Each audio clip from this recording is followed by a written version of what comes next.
అందరికీ నమస్కారం అండి. ఈరోజు మనం బలభద్రపాత్రుని రమణి గారు రచించిన అనగనగా ఓ ఇంట్లో అనే ఓ చక్కటి కథను విందాం. ఇక కథలోకి వెళ్దాం. అమ్మా, నా రెడ్ షల్వార్ ఇస్త్రీ చేసి పెట్టావా? మమ్మీ, షూ పాలిష్ ఎక్కడుందో కొంచెం త్వరగా వెతికి పెట్టు. సుశీల, షేవింగ్ క్రీమ్ అయిపోయిందని చూడలేదా? ఇప్పుడెలా? ఇల్లాలన్నాక కాస్త శ్రద్ధ ఉండాలి. సుశీలమ్మ తల్లి, కాస్త గొంతు తడిపేదేమన్నా ఉందా? మొహం కడుక్కొని ఇంతసేపు అయింది, కాఫీ చుక్కకు గతిలేదే తల్లి. అత్తగారి సనుగుడు వినిపిస్తోంది. ఒక చేత్తో మూకుడులోని కూరముక్కలు కదుపుతూ టెన్షన్గా పక్కనే పెట్టిన పాలగిన్నె వైపు చూస్తున్న సుశీలకి అందరి కేకలు వినిపిస్తూనే ఉన్నాయి. వస్తున్నా అని 2 సార్లు బదిలిచ్చింది. కాని కదిలితే పాలు పొంగిపోతాయేమోనని భయం. అమ్మా, నా కాలేజీ టైం అవుతోంది, పిలుస్తుంటే వినవేంటి? మాధవి కాళ్లు బాదుతూ అరుస్తోంది. పెద్ద ముంచుకు పోదులే, ఒకరోజు లేటుగా వెళ్తే. అసలు మీరు చదవడానికి వెళ్తున్నారా లేక ఫ్యాషన్ పెరేడ్కి వెళ్తున్నారా? మమ్మీ, నాకు మ్యాచ్ ఉంది, అర్జెంటుగా టిఫిన్ పెట్టే, రవి అరిచాడు. నా కాలేజీ గురించి మాట్లాడితే పళ్ళు రాలు కొడతాను. పెద్ద ప్లేయర్లా పోజులు. అక్కడికి వెళ్లి ముష్టివాడలా చేతులు చాపి ఫీల్డింగ్ చేస్తూ ఉంటావు. మాధవి ఉక్రోషంగా అంది. మాటలు తిన్నగా రాని, పెట్టి కొట్టానంటే రవి దూకుడుగా మీదకు వెళ్తూ అన్నాడు. కురుక్షేత్ర సంగ్రామం కొద్దిసేపట్లో మొదలవబోతుందని మెల్లగా అతిరథులైన అత్తగారు భర్త కూడా అందులో చోటు చేసుకుని రణరంగాన్ని పరిపూర్ణం చేస్తారని సుశీలకు అర్థమైపోయింది. అబ్బా, ఎందుకర్రా అస్తమానం అలా విరోధుల్లా పోట్లాడుకుంటారు అని గరిటితో వంటింట్లో నుండి బయటకొచ్చింది. సమయం కోసమే కాచుకునున్నట్లు పాలు బుస్సున పొంగిపోయాయి. అయ్యో, ఇప్పటిదాకా ఇక్కడే ఉన్నాను, నా కర్మ అంటూ లోపలికి పరిగెత్తింది సుశీల.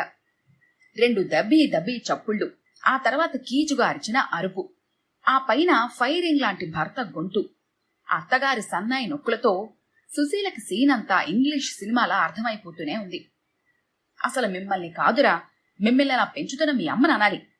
ఎంత గొంతు చించుకున్నా ఆ మహారాణి తన సామ్రాజ్యాన్ని వదిలి బయటికి రాదుగా అంటున్నాడు రాఘవ.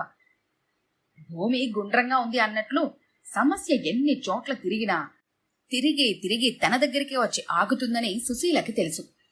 కాఫీ గ్లాసులు ట్రేలో పెట్టుకుని బయటకొస్తూ, మాధవి, పెద్దదానివి, నీకేమిటి వాడితో గొడవ అని కూతుర్ని మందలించబోయింది.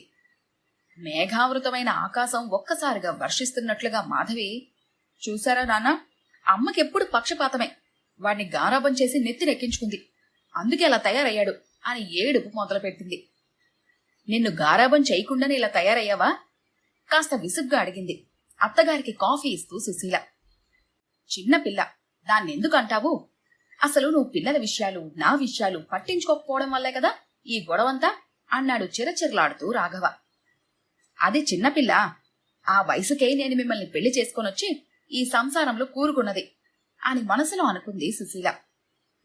మమ్మీ, టిఫిన్ పెడతావా, నేను వెళ్ళిపోనా? బెదిరింపుగా అడిగాడు రవి. కాఫీలో పంచదార సరిపోలేదే, అత్తగారు చెప్పింది. సుశీల పంచదార కోసం వెళ్తూ ఉండగా, ఇదిగో ఈ గుండె కాస్త కుట్టిపెట్టు అంటూ షర్ట్ అందించి స్నానానికి వెళ్లిపోయాడు రాఘవ. భర్త చేతిలోంచి షర్ట్ తీసుకుని దారపు రీలు కోసం వెతుకుతూ, మాధవి, బామ్మకి కాఫీలో ఓ చెంచా పంచదార వెయ్యి చెప్పింది సుశీల. ఓ పక్క టైం అయిపోయి చస్తుంటే ఈ పనులొకటి. మాధవి విసవిస వంటింట్లోకి వెళ్ళింది. అప్పుడే ఏదో కొంపలు ముంచుకుపోతున్నట్లుగా గోడ మీద నుండి పక్కింటావిడ పిలవటం మొదలుపెట్టింది. ఆవిడ గొంతు వినగానే అత్తగారు మూతి 3 వంకర్లు తిప్పడం సుశీల గమనించింది. ఆవిడ పిలుస్తుంటే కూడా తనేదో తప్పు చేసినట్లుగా చూడటం ఎందుకో సుశీలకి అర్థం కాలేదు. సుశీల గోడ దగ్గరికి వెళ్లి, ఏంటండి అంది అతి కష్టంగా ముఖం మీద చిరునవ్వు పులుముకొని. పనిలో ఉన్నారా? ఆవిడ అతి తీరుబడిగా బాతా కాని మొదలుపెట్టింది. అవునండి, పొద్దుటిపూట హడావిడి మీకు తెలిసిందే కదా. ఏడవలేని నవ్వొకటి నవ్వుతూ అంది సుశీల. అమ్మా, పంచదార డబ్బాలో పంచదార లేదు, మాధవి రయ్యన అరిచింది. ఆ పెద్ద డబ్బాలో ఉంటుంది చూడు. ఏమిటి చెప్పండి? సుశీల పక్కింటావిడిని తొందర పెట్టింది. అబ్బే, ఏం లేదు, మీరు గ్యాస్ ఎప్పుడు బుక్ చేశారా అని. గ్యాసా? ఏమోనండి, గుర్తులేదు. మీ సిలిండర్ అయిపోయిందా?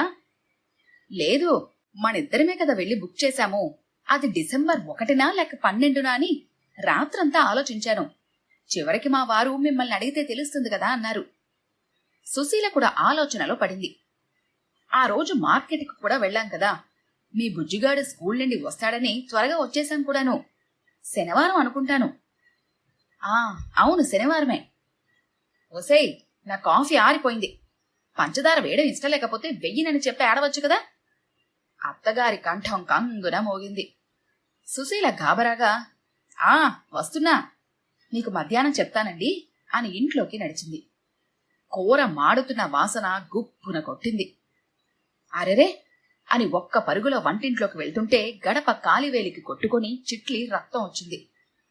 ఏం రన్ చేశావు మమ్మీ, నువ్వే గనక మా టీంలో ఉండుంటేనా అన్నాడు చప్పట్లు కొడుతూ రవి. బాత్రూంలోంచి వస్తున్న రాఘవ మాడింది చాలే, ఇక దించేయి కూర అన్నాడు వ్యంగ్యంగా. సుశీల కోపంగా చూసింది. ప్రొద్దుటిపూట అలా గోడ మీద నుండి కబుర్లు చెప్పడం మానే అని వార్నింగ్ ఇచ్చి వెళ్లిపోయాడు. నేనేం ఆవిడ్ని పిలవలేదు. గొనుక్కుంటూ స్టవ్ దగ్గరికి వెళ్ళింది సుశీల. కాఫీలో పంచదార వెయ్యలేదని అత్తగారు సనుగుతూనే ఉంది. ఆవిడ కోసం మళ్లీ కాఫీ కలుపుతూ, గ్యాస్ బుక్ చేసింది ఎప్పుడబ్బా, డిసెంబర్ 1 12 అని ఆలోచించడం ప్రారంభించింది. ఇంతలోకి మళ్లీ భర్త ఏ బనీన్ కోసమో పిలవడంతో అనవసరంగా ప్రొద్దుటే ఈ పక్కింటి ఆవిడ బుర్ర తినేసింది అని విసుక్కుంటూ అటు నడిచింది. భర్తని ఆఫీస్కి, పిల్లల్ని బయటికి పంపి పూజ భోజనాలు పూర్తి చేసేసరికి మధ్యాహ్నం అయిపోతుంది. సుశీలకి హాయిగా పుస్తకం చదువుకుంటూ పడుకోవటం చాలా ఇష్టం. కాని అంత చిన్న కోరిక కూడా గగన కుసుమమే. నడుం వాల్చగానే ఏ దూరపు బంధువో లేక పక్కింటావిడో ఎదురింటావిడో పనయ్యిందా అని వచ్చి కూర్చుంటారు. విధిలేక వాళ్ల ఎదురుగా కూర్చుని వాళ్లు చెప్పే పనికిరాని కబుర్లన్నీ వినాలి. ఇంతలోకి అత్తగారికి కాఫీ టైం అయిపోతుంది. సాయంత్రం వంటకి కూరలున్నాయా లేదా చూసుకోవటం, టిఫిన్ ప్రయత్నాలు చేయటంతో రోజు గడిచిపోతుంది. ఆ రోజు ఆదివారం, అందరికీ సెలవు. కాని సుశీలకు మాత్రం రోజు కన్నా హెచ్చు పని. ఎవరో ఒకరు రావటం, వాళ్లతో మాట్లాడటం. కాఫీలు, టిఫిన్లు అష్టావధానం శతావధానంలా ఉంటుంది పరిస్థితి.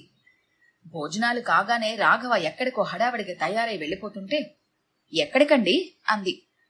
స్టేట్స్ నుండి మా ఫ్రెండ్ వచ్చాడు, ఇవాళంతా వాడితో గడపాలని మా ఫ్రెండ్స్ అందరూ నిశ్చయించుకున్నాం అంటూ గొప్పగా చెప్పాడు. ఈ రోజు మా అక్కయ్య వాళ్ళింటికి వెళ్ళొద్దాం అనుకున్నాం కదండి అడిగింది సుశీల. నెక్స్ట్ వీక్ వెళ్దాంలే.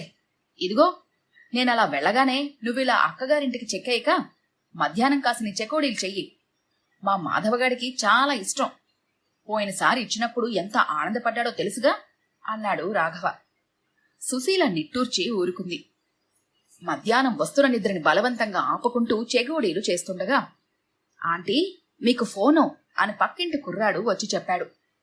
చేతిలో పని వదిలి సుశీల హడావిడిగా పరిగెత్తింది. ఆమెకి ఫోన్ అనగానే ముచ్చెమటలు పోస్తాయి. ఎప్పుడు ఆమె ప్రాణానికి ఫోన్లో చెడు వార్తలే చెప్తూ ఉంటారు. సుశీల కంగారుగా హలో అంది. అవతల నుండి నవ్వు గొంతుకతో, నేనే సుమిత్రని. ఎందుకే అంత కంగారు అంది. సుశీలకి ఒక్కసారిగా ఆశ్చర్యం, ఆనందం ముంచుకొచ్చేశాయి. సుమి, నువ్వేనా? ఎక్కడి నుంచి మాట్లాడుతున్నావు అని అరిచింది. ఇండియా వచ్చి వారం అయింది. మొదట అమ్మ వాళ్ళింటికి వెళ్ళి అక్కడి నుంచి ప్రస్తుతం మా అత్తగారింటికి వచ్చాను. ఇప్పుడు హైదరాబాద్లోనే ఉన్నాను. కమలకి, సరస్వతికి కూడా ఫోన్ చేశాను. వాళ్ళంతా రేపు నా దగ్గరికి వస్తున్నారు. నువ్వు కూడా వస్తావని నీకు చేస్తున్నాను. రేపు తెల్లారేసరికల్లా నువ్వు నా దగ్గరుండాలి. రేపంతా మనం మళ్లీ కాలేజీ స్టూడెంట్స్ అయిపోయి భూతకాలంలోకి దూసుకుపోవాలి. వర్తమానం గురించి పూర్తిగా మర్చిపోవాలి అంది. రేపా? మరి అని సుశీల ఏదో చెప్పబోయింది. అవును, రేపే.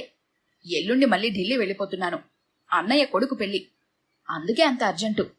అటు నుంచి అమ్మ వాళ్ళ దగ్గరకు మచిలీపట్నం వెళ్ళి ఫస్ట్ కల్లా మళ్లీ మాతృభూమిని వదిలి అత్తభూమి పయనం అంటూ గలగలా నవ్వింది. సుశీల ఇంకా ఏమీ మాట్లాడలేకపోయింది. సరే, అడ్రస్ చెప్పు అంది. మర్నాడు పొద్దుటే లేచి స్నానం చేసి పూజ పూర్తి చేసింది సుశీల. మాధవి తల్లి చేసే పనులని ఆశ్చర్యంగా చూసింది.